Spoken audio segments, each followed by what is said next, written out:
అతను ముంబైని వదిలేశాడు. కానీ ముంబై అతని చేతిలోనే ఉంది. ఇది పరుగు కాదు. ఇది కనిపించని గేమ్. పార్ట్ 4లో మనం చూసాం. పోలీసులు దగ్గర పడుతున్నారు. నెట్వర్క్ మీద ప్రెజర్ పెరుగుతుంది. ముంబైలో ఉండడం అంటే ఓడిపోవడం. అందుకే అతను ఒక నిర్ణయం తీసుకున్నాడు. గేమ్ లొకేషన్ మార్చాడు. దుబాయ్. అది అప్పట్లో fast growing trade hub. Money flow ఉంది, కనెక్షన్స్ ఉన్నాయి, ప్రెజర్ తక్కువ. కానీ ఒక పెద్ద ప్రశ్న, అతను ముంబైలో లేకుండా ఎలా కంట్రోల్ చేస్తున్నాడు అని.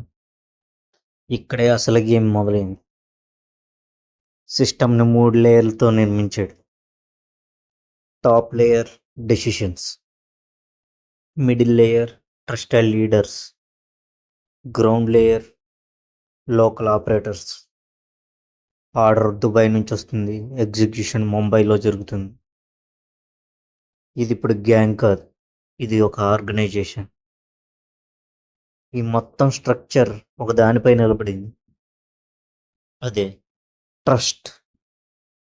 ఎవరు డబ్బు హ్యాండిల్ చేస్తారు, ఎవరు ఆర్డర్ పాస్ చేస్తారు, ఎవరు పని చేస్తారు. ఇందులో ఒక్క తప్పు జరిగిన సిస్టమ్ మొత్తం కొలాప్స్ అయిపోతుంది. అప్పట్లో స్మార్ట్ ఫోన్స్ లేవు. అయినా phone calls, code words, middle mans ఉండేవాళ్ళు. అతను కనిపించడు, కానీ అతను వాయిస్ కంట్రోల్ చేస్తుంది. ఈ సిస్టమ్కి హార్ట్ ఏంటంటే మనీ. హవాలా ద్వారా మనీ మూవ్ అవుతుంది. No records, no tracking. Money కనిపించదు, కానీ కంట్రోల్ కనిపిస్తుంది. అతను ముంబైలో లేడు, కానీ అతని పేరు వినగానే ప్రజలు వంగేవారు. ప్రెజర్ లేకపోయినా ఫీర్ ఉంది. పోలీసులకి ఇప్పుడు ఒక సమస్య. లొకేషన్ బయట, ఎవిడెన్స్ డైరెక్ట్గా లేదు, నెట్వర్క్ మాత్రం యాక్టివ్గా ఉంది. This is new kind of crime. ఇప్పటి వరకు అతను గ్యాంగ్ లీడర్, ఇప్పటి నుండి అతను ఒక సిస్టమ్. 1990కి వచ్చేసరికి system already set. Everything looks stable, but inside pressure build అవుతుంది. 1992 ముంబైలో ఉద్రిక్తత పెరిగింది. Social tension, fear in streets, unstable environment. ఇది డేంజరస్ ఫేజ్.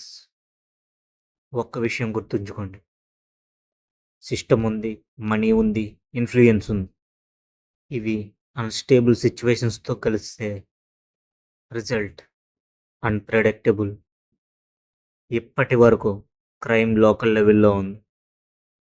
ఇప్పుడు ఇంపాక్ట్ స్కేల్ పెరిగింది. Multiple locations, coordinated effect and wider impact. This is not random. This shows system capability. After impact, investigation starts. Evidence collections, pattern analysis, network tracing. ఒక్కొక్క clue ఒక పెద్ద network వైపు చూపిస్తుంది. ఇప్పుడు స్పష్టమైంది, ఇది ఒక్క వ్యక్తి పని కాదు, ఇది layered system. Finance channels, communication lines and execution units, everything is connected. Police reactions చాలా స్ట్రాంగ్ అయింది. Multi agency work, tracking network, legal action. ఇది సాధారణ కేసు కాదు, దిస్ ఈజ్ నేషనల్ ఇష్యూ. ఈ సంఘటన తర్వాత అండర్ వరల్డ్ కూడా మారింది. లో profile, reduced visibility and controlled operation. Now the consequences visible. ఇది ఒక విషయం చూపించింది, సిస్టమ్ పవర్ ఎంత ప్రమాదమో. ఇన్విజిబుల్ కంట్రోల్ ఇప్పుడు విజిబుల్ ఇంపాక్ట్ని ఇస్తుంది. ముంబై ముందుకు వెళ్ళింది, కానీ ఒక పాఠం మిగిలింది. పవర్, మనీ, నెట్వర్క్ ఇవి కలిస్తే ప్రభావం ఎప్పుడో ఎక్కడో బయటపడుతుంది. ఒక యుగం ముగిసింది. మరొకటి ప్రారంభమైంది. ఇది ముగింపు కాదు. ఇది ప్రభావం. మనం చెప్పుకునే కథ ముగిసింది. కానీ ప్రభావం కాదు.